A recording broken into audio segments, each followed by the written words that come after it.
Have you ever been told you can't do something? That a dream you hold is impossible, a finish line you can't see? Imagine this: complete darkness. The sound of screeching tires, then silence. That was the moment his world changed forever.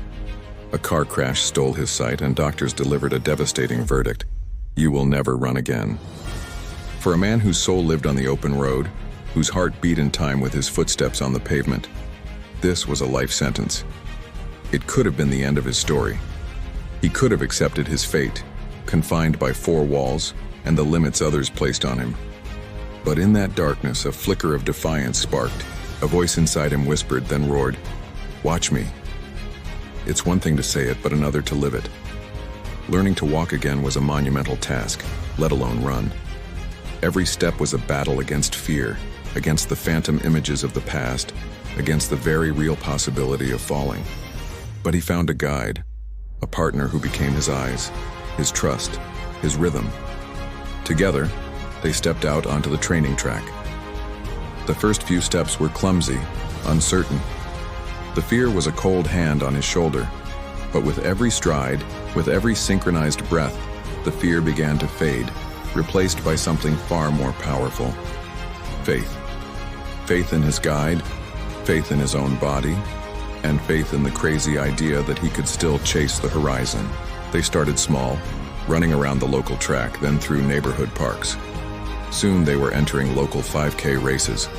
People would stare, some with pity, others with awe. He couldn't see their faces, but he could feel their energy. He wasn't running for them, though. He was running for the man he refused to let go of.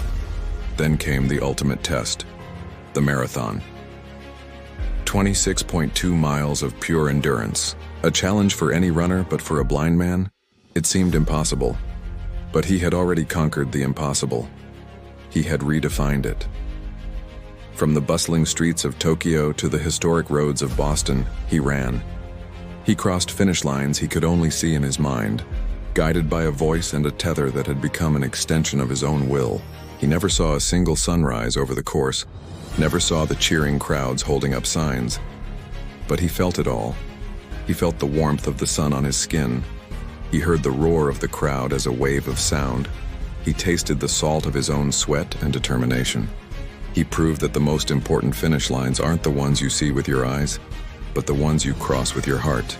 His story isn't just about running. It's about what we do when our world goes dark. It is a testament to the fact that our true limits don't exist in our circumstances. They exist only where our faith ends. What finish line are you afraid to run towards? Remember his story. Your vision is not what you see, but what you believe.